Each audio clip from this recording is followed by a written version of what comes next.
BSc first year के second semester mathematics के एक और लेक्चर में आप सभी प्यारे बच्चों का स्वागत करता हूं। मैं हूं आपका भैया ऋषभ सिंह और आप सभी देख रहे हैं आपका अपना यूट्यूब चैनल ऋषि यस क्लासेस। और आज के इस वीडियो में हम बात करने वाले हैं जो हमारा पेपर है matrices and differential equations and geometry, उसका जो यूनिट 5 है जिसमें हम ज्योमेट्री का स्टार्टिंग यूनिट कह सकते हैं।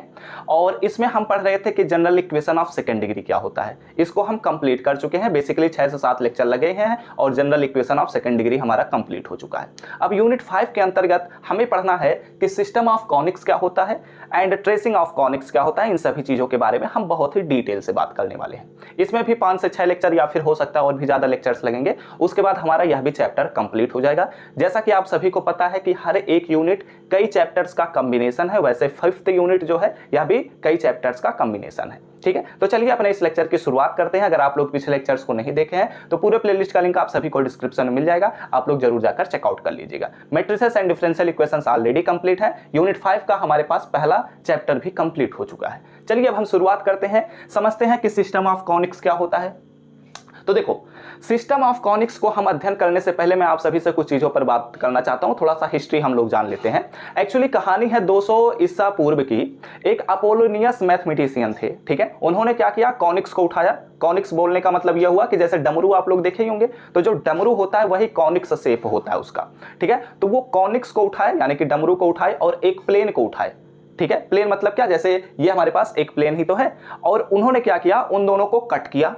अब ये अलग अलग तरीके से उन्होंने कट किया, ठीक है। जैसे डमरू उठाया और उस पर प्लेन को अटैक किया, तो जो प्लेन से एक नया स्ट्रक्चर जो दिखाई दे रहा था, उन्हीं स्ट्रक्चर्स को एक सिस्टम में रख दिया और उन्हीं सिस्टम्स को ही हम कहते हैं सिस्टम ऑफ कॉनिक्स, या फिर कहा जाता है कॉनिक्स सेक्शन, ठीक है। तो अब ये क्या होता है, कैसे होता है, समझने का प्रयास करते हैं। देखो, हम सपोज कर लेते हैं कि ये हमारे पास एक कॉनिक है। जैसे हम अगर बात करते हैं कि हमारे पास डमरू है, तो ये हमारे पास एक कॉनिक है, ठीक है। उसका एक सरफेस हो गया और ये हमारे पास इसका दूसरा सरफेस हो गया, ठीक है। और ये हमने क्या किया, इसको क्रॉस तरीके से मिला दिया, तभी तो ये एक डमरू जैसा स्ट्रक्चर आप सभी के सामने दिखाई दे रहा है, ठीक है। फिर अपोलोनियस ने क्या किया कि एक प्लेन को उठाया। प्लेन बोलने का मतलब ये हो गया कि जैसे हम सपोज कर लेते हैं कि ये हमारे पास एक प्लेन है, ठीक है। और इस प्लेन को कुछ इस प्रकार से उन्होंने इस डमरू की सहायता से कट कर दिया, ठीक है। डमरू पर एक प्लेन को लगाया और यहां पर एक इंटरसेक्शन पोर्शन को प्राप्त किया। अब स्ट्रक्चर में मैं कह रहा हूं इंटरसेक्शन पोर्शन, ठीक है। और नॉर्मल लेवल पर अगर हम कहेंगे तो हम कहेंगे कि कट किया, ठीक है। तो ये हमारे पास एक डमरू है या फिर कॉनिक है और उस पर उन्होंने क्या किया कि एक प्लेन को कट किया। अब यहां पर जो हमारे पास स्ट्रक्चर देखने को मिलेगा, नॉर्मल लेवल पर सोचो तो एक डमरू है, ठीक है। और डमरू का जो हमारे पास निचला सतह है, ठीक है, ये निचला सतह है। अब इस निचले सतह के पैरेलल में एक प्लेन को उठाया और उसे कट कर दिया। अब जब हम उसे पैरेलली ही कट करेंगे तो यहां पर जो हमारे पास स्ट्रक्चर दिखेगा वो भी कैसा दिखेगा, जैसा निचला सतह होगा। समझ रहे हैं इस बात को। तो जो निचला सतह है वह तो हमारे पास सर्कुलर शेप होता है। डमरू को आप देखेंगे तो डमरू का ऊपरी सतह या फिर निचला सतह हम कहें तो हमेशा क्या होता है, सर्कुलर होता है, सर्कल होता है, ठीक है। तो यहां पर जो हमारे पास स्ट्रक्चर देखने को मिलेगा ये हमारे पास एक सर्कल होता है, ठीक है। सर्कल को अच्छे तरीके से बनाना, वैसे आप सभी को ये स्ट्रक्चर बनाने की कोई आवश्यकता नहीं है, ये बस मैं आप सभी को समझाने के लिए बता रहा हूं, ठीक है। तो ये हमारे पास क्या बना, एक सर्कल यहां पर मिला।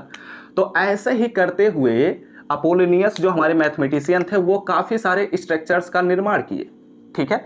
इसी में ही पैराबोला आता है, इसी में ही हाइपरबोला आता है, इसी में ही सर्कल आता है, इसी में ही हमारे पास इलिप्स आता है, इसी में ही हमारे पास स्ट्रेट लाइंस भी आते हैं। जो हम लोग इंटरमीडिएट में पढ़ते नहीं है कि हाइपरबोला क्या होता है, परवलय क्या होता है, पैराबोला जिसे हम कहते हैं, दीर्घवृत्त क्या होता है, इलिप्स क्या होता है, ठीक है। तो ये सभी जो स्ट्रक्चर्स का हम अध्ययन करते हैं वो एक्चुअली यहीं से ही आया है कि हमारे पास कॉनिक्स पर प्लेन का अटैक हुआ है या कट हुआ है। इनसे जो हमारे पास इंटरसेक्शन पोर्शन मिला है, वहां पर जो स्ट्रक्चर बना है उसी के बारे में हम अध्ययन करते हैं, ठीक है। तो ये तो फिलहाल एक स्ट्रक्चर हुआ जिसकी सहायता से हमने क्या प्राप्त किया, हमने प्राप्त किया है सर्कल को। यहां पर मैं लिख देता हूं सर्कल, ठीक है, यानी कि वृत्त को।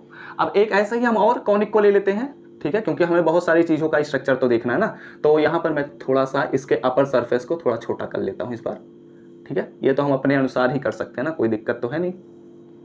कोशिश करिएगा कि जो ये लाइन है वो इससे मैच करे, जो ये लाइन है इससे मैच करे, क्योंकि डमरू आप लोग देखे ही होंगे, ऐसा तो है नहीं कि एक तरफ इधर निकला हो, एक तरफ उधर निकला हो, ठीक है। लेकिन हम जितना स्ट्रक्चर बना सकते हैं उतना बनाने की कोशिश कर रहे हैं। इस बार हम क्या कर रहे हैं, ये जो हमारे पास प्लेन है उसे हम इस सरफेस के, निचले सरफेस के पैरेलल नहीं लेकर जा रहे हैं, बल्कि थोड़ा सा बेंड कर दे रहे हैं। तो अगर हम बेंड कर रहे हैं तो यानी कि कुछ इस प्रकार से हमारे पास प्लेन देखने को मिलेगा, ठीक है। तो ये हमारे पास एक प्लेन आ गया, ओके, ये हमारे पास प्लेन आया। अब यहां पर अगर देखा जाए तो यहां पर भी तो हमारे पास एक क्या दिखेगा, एक स्ट्रक्चर देखने को दिखेगा, मिलेगा, ठीक है। तो अब ये जो हमारे पास स्ट्रक्चर देखने को मिल रहा है, इस स्ट्रक्चर को अगर ध्यान से देखा जाए तो ये कुछ इस प्रकार से आपके सामने है, यानी कि ये कुछ ऐसे है, ठीक है। अब ये जो स्ट्रक्चर आप सभी के सामने है, अगर जब हम पैरेलली कट किए थे तो उस सिचुएशन में सर्कल मिला था, लेकिन इस सिचुएशन में अगर देखा जाए तो ये एक सर्कल का निर्माण नहीं कर रहा है, बल्कि यह एक इलिप्स का निर्माण कर रहा है। जो हमारे पास इलिप्टिकल पाथ होता है उसका यह क्या कर रहा है, निर्माण कर रहा है,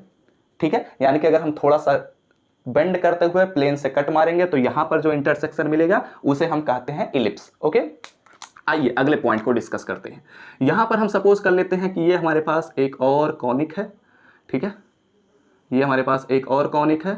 आइए ध्यान दीजिए, समझने का प्रयास करिए सभी चीज़ों को, ताकि हम और भी जब अगले पॉइंट्स को डिस्कस करेंगे तो वहां पर आपको कोई भी दिक्कतें नहीं होंगी, ठीक है। ये हमारे पास एक कॉनिक और आया।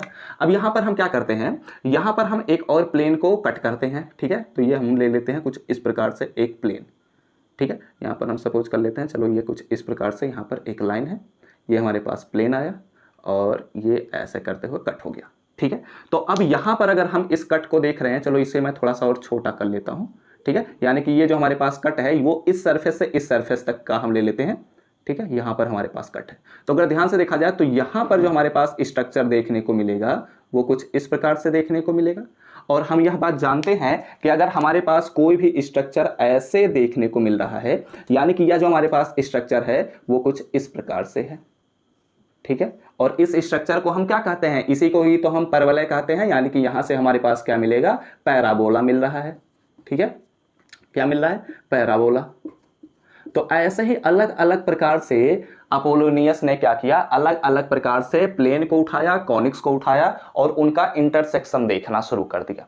और इनसे उन्होंने देखा कि अलग अलग प्रकार का हमारे पास स्ट्रक्चर देखने को मिल रहा है, और इन्हीं स्ट्रक्चर्स का उन्होंने क्या किया, अध्ययन किया और इसे एक सेक्शन के अंतर्गत रख दिया, जिसे ही हम कहते हैं कॉनिक सेक्शन। और इसी का ही हम अध्ययन करते हैं, क्योंकि ये सभी जो स्ट्रक्चर्स आप सभी के सामने हैं ये काफ़ी ज़्यादा इंपॉर्टेंट होते हैं। जैसे कि अगर हम बात करते हैं तो हमारी पृथ्वी जो है, वह कोई भी ग्रह जो होता है वह जब सूर्य का चक्कर लगाता है तो वह कौन सा पाथ फॉलो करता है, वह एलिप्टिकल पाथ फॉलो करता है। सर्कल तो हम ऑलरेडी जानते हैं, पैराबोला के बारे में आप लोग जानते ही होंगे, अगर नहीं जानते हैं तो बस इतनी चीज़ों को समझिए अभी फिलहाल। यहाँ पर हम सपोज कर लेते हैं कि यहाँ पर भी हमारे पास एक प्लेन है, तो यहाँ पर जो हमारे पास प्लेन होगा वो कुछ इस प्रकार से कट मारते हैं हम, ठीक है, ताकि हम अपने स्ट्रक्चर को पूरे तरीके से बना सकें, ठीक है। ये हमारे पास ये आया एक प्लेन, ठीक है। अब इसे भी यहाँ पर मैं मैच कर लेता हूँ, यहाँ पर हमारे पास ये एक प्लेन हो गया। अब देखा जाए तो यहाँ पर जो हमारे पास स्ट्रक्चर देखने को मिल रहा है, समझना इस बात को, यहाँ पर जो हमारे पास स्ट्रक्चर देखने को मिल रहा है और यहाँ पर जो हमारे पास स्ट्रक्चर देखने को मिल रहा है, ठीक है, थोड़ा सा गड़बड़ हो गया। यहाँ पर जो हमारे पास स्ट्रक्चर देखने को मिल रहा है, ये जो हमारे पास स्ट्रक्चर है यह किसका है, यहाँ पर हमारे पास है, क्या है, हमने बात कर लिया सर्कल को, एलिप्स को, पैराबोला को, तो ये हमारे पास क्या होगा, ये हमारे पास है हाइपरबोला, ठीक है। तो ऐसे ही तो होता है हाइपरबोला का, अगर स्ट्रक्चर देखा जाए तो ये कुछ इस प्रकार से होता है और ये कुछ इस प्रकार से होता है। ये किसका निर्माण कर रहा है, अगर ध्यान से देखा जाए तो कुछ इस प्रकार से ही तो बना हुआ शेप है, तो ये हमारे पास क्या बना है, हाइपरबोला बना है, ठीक है। इतनी बातें आपको समझ में आई, कोई दिक्कत तो नहीं होनी चाहिए। बस इतना समझना कि हमारे पास कॉनिक्स है, ठीक है। कॉनिक्स पर उन्होंने क्या किया, प्लेन को कट कराया, अलग अलग प्रकार के इंटरसेक्शन देखने को मिल रहे हैं और इन्हीं इंटरसेक्शंस को ही कुछ नाम दिया गया है। जैसे कि यहाँ पर सर्कल है, यहाँ पर एलिप्स है, यहाँ पर पैराबोला है, यहाँ पर हाइपरबोला है। एक और होता है स्ट्रेट लाइन का भी होता है, ठीक है। तो स्ट्रेट लाइन का वैसे नॉर्मल तौर पर बुकों में तो देखने को नहीं मिलता है, लेकिन यहाँ पर मैं फिलहाल कुछ कोशिश करता हूँ ताकि आप लोगों को समझा सकूँ, ठीक है। तो स्ट्रेट लाइन के बारे में भी हम समझने का प्रयास करते हैं। ये हमारे पास एक और कॉनिक हुआ, ठीक है। अब क्या करते हैं, हम एक प्लेन को उठाते हैं और वह प्लेन क्या करते हैं, इसके बीचों बीच से कट करते हैं। जैसे एक डमरू है तो उस डमरू के एकदम बीच से ही एक कट मारते हैं, ठीक है। तो यहां पर हम क्या करते हैं, एक प्लेन को लेते हैं, प्लेन का स्ट्रक्चर कुछ इस प्रकार से बना है, शायद बन जाए कुछ काम चीज है, कुछ काम करने लायक चीज़ है। ये हमारे पास क्या हुआ, एक प्लेन हो गया, ठीक है। तो अब यहाँ पर जो यह प्लेन होगा, वैसे ये विजुअलाइज करना बहुत ही टिपिकल है, ठीक है, लेकिन यहाँ पर थोड़ा बहुत चीज़ों को हम विजुअलाइज कर सकते हैं, ठीक है। तो इसलिए यहाँ पर मैं बना देता हूँ स्ट्रक्चर। तो ये हमारे पास क्या हुआ, कट लग रहा है, ठीक है। और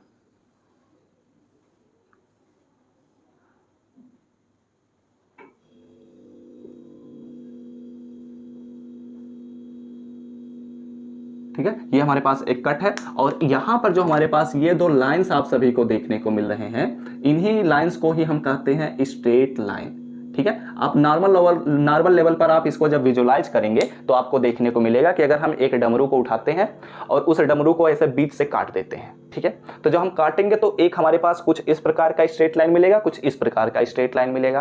तो यहां से हमारे पास एक ऐसा भी सिस्टम मिल रहा है जो कि स्ट्रेट लाइन को रिप्रेजेंट कर रहा है। यानी कि जब हम कोनिक को अलग अलग प्रकार से प्लेन के द्वारा कट करते हैं तो वहां पर हमारे पास अलग अलग सेक्शंस मिलते हैं, जिसे हम सर्कल कहते हैं, स्ट्रेट लाइन्स कहते हैं, पैराबोला कहते हैं, हाइपरबोला कहते हैं और इलिप्स कहते हैं। और इन सभी सेक्शंस को ही हम कहते हैं कॉनिक सेक्शंस, ठीक है। ये सभी स्ट्रक्चर आपको बनाना नहीं है, ये बस मैं आप सभी को समझाने के लिए बताया हूं।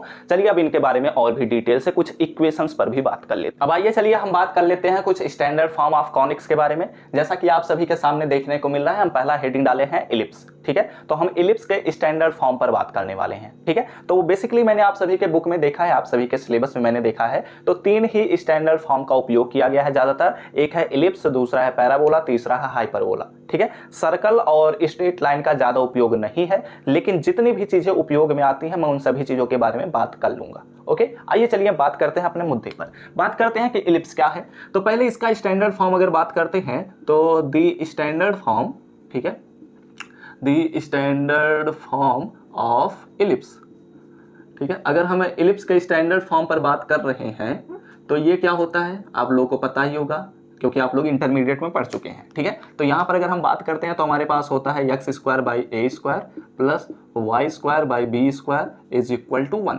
ठीक है।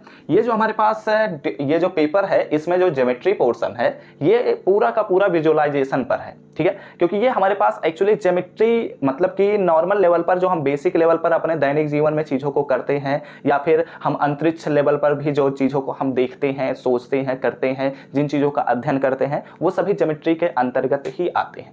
जैसे कि अगर बात किया जाए या बोर्ड, तो बोर्ड भी हमारे पास ज्योमेट्री के अंतर्गत ही आ रहा है, क्योंकि यह जो हमारे पास एक शेप है या तो एक आयत का निर्माण किया है ना, तो ये सभी क्या है ज्योमेट्री के अंतर्गत ही आते हैं। जैसे ये हमारे पास मार्कर है, तो यह भी मार्कर तो ज्योमेट्री के अंतर्गत ही आ रहा है, इसका अध्ययन अगर हम करना चाहें तो, ठीक है। तो फिलहाल यहाँ पर हम बात करते हैं, नहीं तो बहुत सारी चीजें बात करने लायक होती हैं, अपने मुद्दे पर ही रहते हैं।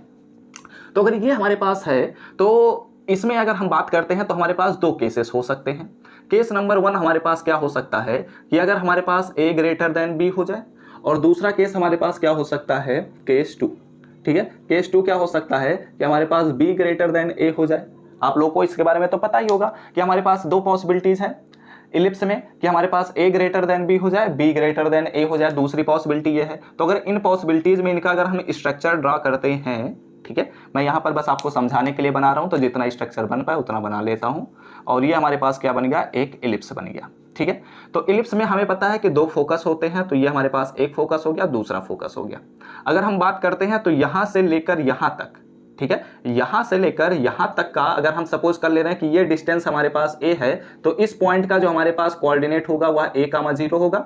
और अगर सपोज कर लेते हैं यहाँ से यहाँ तक का जो डिस्टेंस है वह a है, तो यहाँ का जो कोऑर्डिनेट होगा वह -a, 0 होगा, आप सभी को पता होगा। तो इनके बीच का अगर डिस्टेंस हम बात करते हैं, ठीक है, इनके बीच का जो डिस्टेंस होता है वह कितना होता है, 2a के बराबर होता है। और ये जो हमारे पास अगर a ग्रेटर देन b है, तो उस सिचुएशन में ये हमारे पास जो x एक्सिस है और ये y एक्सिस है, ठीक है। तो x एक्सिस जो होता है वह मेजर एक्सिस कहलाता है, y एक्सिस जो होता है वह माइनर एक्सिस कहलाता है, आप सभी को पता होगा, ठीक है। तो हमारे पास जो यहां से लेकर यहां तक का जो डिस्टेंस है वह 2a है, तो इसे हम कहते हैं मेजर लेंथ, ठीक है। और अगर हम बात कर रहे हैं कि ये हम पोर्शन ले रहे हैं, तो इसे हम कहते हैं माइनर लेंथ, ठीक है, या फिर माइनर डिस्टेंस भी कहा जाता है। और इसे यहां से लेकर इस पॉइंट को हम सेंटर कहते हैं और सेंटर का जो कोऑर्डिनेट होता है वह हमेशा 0,0 होता है।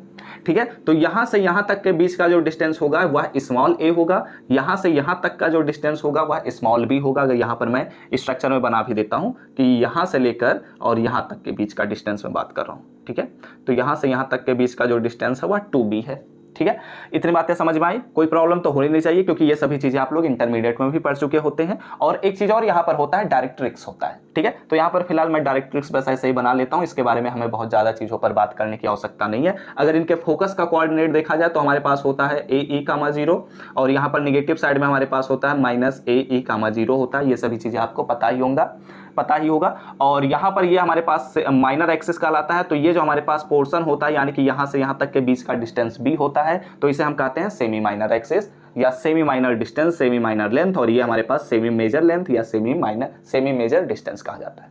दूसरे केस पर अगर हम बात करते हैं तो दूसरे केस में हमारे पास जो एलिप्स होता है वह कुछ इस प्रकार से बना होता है। ठीक है, ये स्ट्रेट लाइन नजर में नहीं आ रहा है तो इसे स्ट्रेट लाइन बनाने की कोशिश करते हैं। उम्मीद करता हूं इस बार स्ट्रेट लाइन बन गया होगा। तो अगर हम इस पर एलिप्स बना रहे हैं जब हमारे पास b > a हो तो वो कुछ इस प्रकार से एलिप्स हमारे पास बनता है। ठीक है, यहाँ पर हमारे पास जो मेजर एक्सिस होता है वह y एक्सिस होता है और जो माइनर एक्सिस होता है वह x एक्सिस होता है। इन दोनों में यही डिफरेंस है कि मेजर एक्सिस हमारे पास y एक्सिस बन जाएगा इस केस में और माइनर एक्सिस जो होगा वह x एक्सिस हमारे पास इस केस में बन जाता है। ठीक है, और यहाँ पर भी हमारे पास कितने होते हैं, 2 फोकस होते हैं, जैसा कि आप सभी को पता ही होगा। और बहुत सारी चीजें हैं यहाँ पर बात करने के लिए, लेकिन इन सभी चीजों के बारे में आप इंटरमीडिएट में पढ़े होते हैं तो बहुत ज्यादा चीजों पर हमें बात करने की आवश्यकता नहीं है। वैसे भी मैंने एक चीज से रिलेटेड जब सब कुछ बता दिया तो आप लोग दूसरे का रिलेटेड आप लोग पढ़े ही होंगे। ठीक है, तो अभी आप क्या करिए, इसका स्क्रीनशॉट ले लीजिए। वैसे अगर यहाँ पर एक और चीज मैं बता देता हूँ कि अगर हम b का वैल्यू पता करना चाहते हैं तो b² के लिए हमारे पास फार्मूला होता है जो कि आप लोग इंटरमीडिएट में पढ़े होते हैं।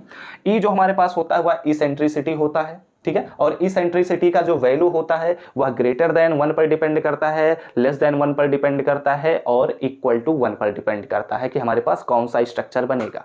ठीक है, अगर इक्वल टू 1 है तो पैराबोला, नॉट इक्वल टू 1 है तो हाइपरबोला या फिर एलिप्स का निर्माण होने लग जाता है। ओके, तो अगर आप चाहें तो इसको बना सकते हैं, आप लोग इसका स्ट्रक्चर बना लीजिए, आप लोग इतनी चीजें लिख लीजिए। आइए बात करते हैं अब अपने पैराबोला पर। अब आइए चलिए हम बात करते हैं पैराबोला पर। पैराबोला को भी हम समझ लेते हैं। यहाँ पर मैं एक्चुअली कोशिश कर रहा हूँ ताकि आप लोगों को स्टार्टिंग में जब सभी चीजें क्लियर रहेंगी तो जब मैं आगे चलकर इन सभी चीजों को बारे में डिस्कस करूंगा तो वहां पर आपको कोई प्रॉब्लम नहीं होगा। ठीक है, तो अगर स्टैंडर्ड फॉर्म ऑफ पैराबोला पर बात करते हैं तो बेसिकली पैराबोला के कई स्टैंडर्ड फॉर्म है। ठीक है, तो अगर यहाँ पर हम एक एक करके सभी स्टैंडर्ड फॉर्म पर बात कर लेते हैं तो हमारे पास होता है y² = 4ax हमारे पास एक होता है। ठीक है, तो अगर हम y² = 4ax का निर्माण करते हैं तो वो कुछ इस प्रकार से बनेगा। ठीक है, तो यहाँ पर मैं बनाकर थोड़ा बहुत आपको समझा देता हूँ ताकि जब आगे चलते हुए मैं इन चीज़ों के बारे में बताऊंगा, काफ़ी सारे बच्चे भूल चुके होंगे, तो अगर आप लोग इन चीज़ों को भूल चुके हैं तो यहाँ पर आपको याद आ जाएगा।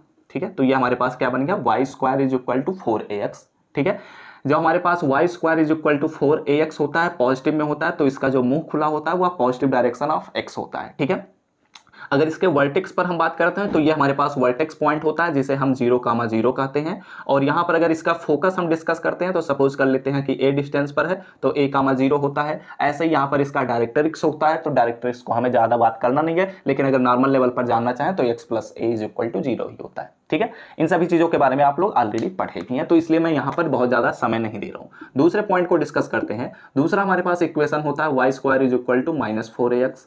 तो अगर -4ax लिखा हुआ है यानी कि इस बार जो हमारे पास पैराबोला का मुंह खुला रहेगा वो इस बार दूसरे डायरेक्शन में खुला रहेगा, यानी कि x एक्सिस के निगेटिव डायरेक्शन में हमारे पास खुला रहता है। ठीक है, तो यहाँ पर ये जो हमारे पास पॉइंट होता है इसे वर्टेक्स कहते हैं। यहाँ पर जो हमारे पास फोकस होगा वो इस बार निगेटिव डायरेक्शन में है तो इसलिए -a,0 होगा, पिछली बार +a,0 था।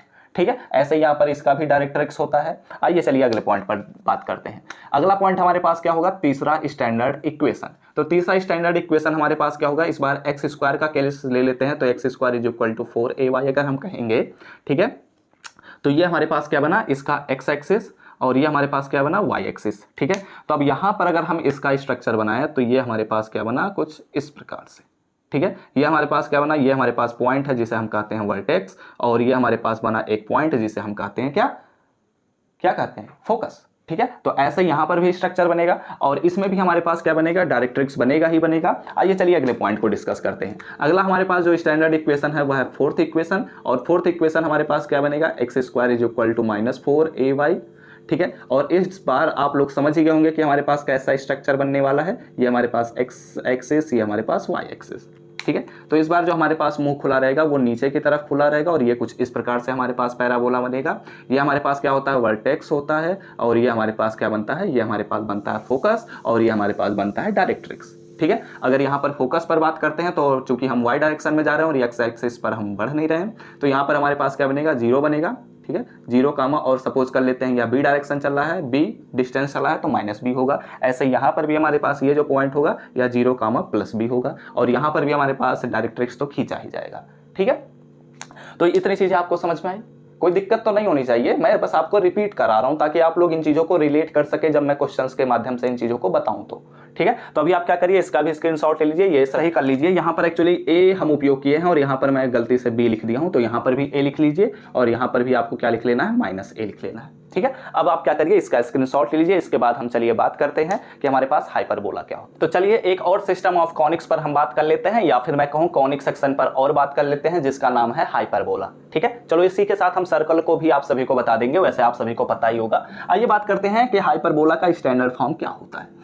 तो दी स्टैंडर्ड फॉर्म ऑफ हाइपरबोला अगर हम बात करते हैं तो इसका जो स्टैंडर्ड इक्वेशन होता है या स्टैंडर्ड फॉर्म होता है वह कुछ इस प्रकार से होता है। क्या होता है, x² अपॉन में a² माइनस y² अपॉन में b² इज इक्वल टू क्या होता है, 1 होता है। ठीक है, अब अगर यहाँ पर इसका भी स्ट्रक्चर बनाना चाहें तो चलो इस पर भी हम बात कर लेते हैं।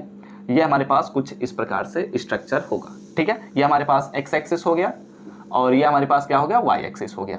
अब यहाँ पर अगर हम इनका स्ट्रक्चर बनाते हैं तो जो हमारे पास हाइपरबोला होता है वह तो कुछ इस प्रकार से होता है। ठीक है, तो ये हमने क्या किया, हाइपरबोला का निर्माण किया। अगर यहाँ पर इसके वर्टेक्स पर हम बात करते हैं तो यहाँ से लेकर यहाँ तक का जो डिस्टेंस है वह a है, तो इसका वर्टेक्स हमारे पास a,0 होगा। ऐसे ही इसका जो फोकस होगा वह कितना हो जाएगा, हमारे पास ae,0 हो जाता है। ऐसे ही यहाँ पर भी हमारे पास जो इसका वर्टेक्स होगा, इसके 2 वर्टेक्स होते हैं, एक होता है -a,0, इसका जो फोकस होगा वह भी हमारे पास क्या हो जाएगा, -ae,0 होगा।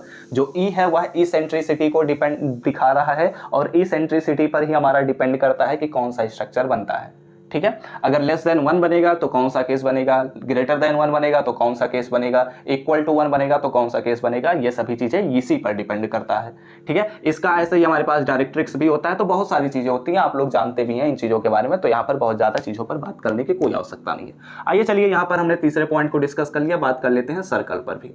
ठीक है, थोड़ा सा बहुत सर्कल पर भी हम बात कर लेते हैं क्योंकि सर्कल का ज्यादा उपयोग देखने को मिल सकता है। तो अगर सर्कल का हम स्टैंडर्ड इक्वेशन बात करते हैं तो हमारे पास सपोज कर लेते हैं कि चलो x माइनस अल्फा वाला केस बात कर लेते हैं। x माइनस अल्फा का whole square plus y minus beta का whole square is equal to हम ले लेते हैं हमारे पास y माइनस बीटा का whole square is equal to हम सपोज कर लेते हैं कि a² हमारे पास क्या है, स्टैंडर्ड इक्वेशन ऑफ सर्कल है। ठीक है, तो अगर इसका हम सर्कल का अगर हम रिप्रेजेंटेशन करना चाहें तो ये कुछ इस प्रकार से हमारे पास एक सर्कल होता है। सर्कल तो बनाना मुश्किल है लेकिन जितना बन जाए ये बन गया।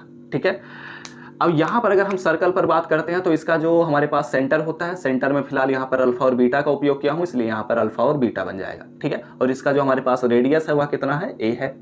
ओके, ये हमारे पास बन गया सर्कल और इसका ये हमारे पास स्टैंडर्ड इक्वेशन है। अगर इसी को हम ओरिजिन 0 मानते हुए चलते हैं तो वहां पर हमारे पास x² plus y² is equal to a² होता है और उस सिचुएशन में यह जो हमारे पास सेंटर होता है वह ओरिजिन पर उपस्थित होता है। ओके, आप लोग समझ गए इस बात को। तो ये अपोलोनियस ने क्या किया था, आप लोग स्क्रीनशॉट ले सकते हैं। अपोलोनियस ने ये बात देखा था कि जब हम कॉनिक्स को उठाते हैं, कॉनिक्स मतलब क्या कि जैसे वो अगर हम कहते हैं बर्थडे वाला जो टोपी आता नहीं है, उसी को हम 2 टोपियों को एक साथ जोड़ दिए उल्टा करते हुए, जो उनके कोन निकले हुए थे उन्हीं को पकड़कर जोड़ दिए।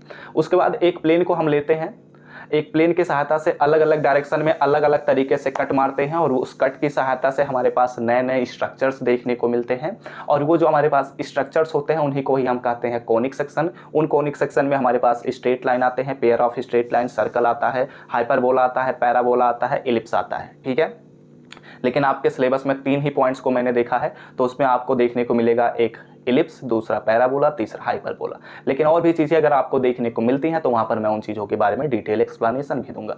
ये एक्चुअली लेक्चर जो था यह हमारे पास पहला लेक्चर था, इंट्रोडक्शन लेक्चर था। मैं इस लेक्चर के माध्यम से आपको ये बताना चाहा हूँ कि अगर आप लोग कुछ भी पॉइंट्स को भूल गए हैं इन स्ट्रक्चर्स में तो आपको रिकॉग्नाइज हो जाए, और अगला जो लेक्चर आएगा उसमें अब हम अपने पॉइंट्स को डिस्कस करना शुरू कर देंगे। ओके, तो वीडियो अच्छा लगा हो तो लाइक करिएगा, कमेंट करके बताएगा कि आप सभी को ये सभी चीजें ऑलरेडी पता थी या नहीं पता थी, और अगले लेक्चर्स के नोटिफिकेशन पाने होंगे तो सब्सक्राइब करने के साथ बेल आइकन को जरूर ऑल पर सिलेक्ट कर लीजिएगा। पिछले लेक्चर्स को नहीं देखें तो पूरे प्लेलिस्ट का लिंक आप सभी को डिस्क्रिप्शन में मिल जाएगा, अपने दोस्तों के साथ शेयर भी कर दीजिए। तो हम सब मिलते हैं अपने नेक्स्ट लेक्चर में, तब तक पढ़ते रहिए, संघर्ष करते रहिए और सफल होते रहिए।